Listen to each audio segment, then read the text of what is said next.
Right, well, just a very quick video this evening. I just wanted to run through the basic kit that I use on a night foxing. So this evening I'm sat out overwatching a pheasant pen where they lost some pheasants yesterday to a fox.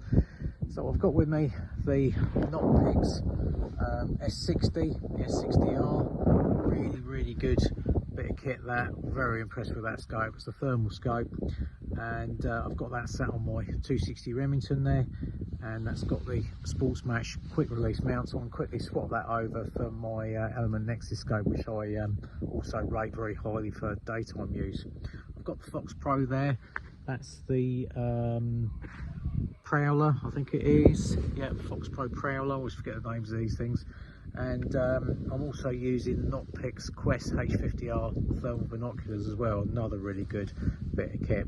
And naturally, I've got my my flask and my packet of Haribo's. So I'm all set for a long wait watching over the pheasant pen. So wish me luck.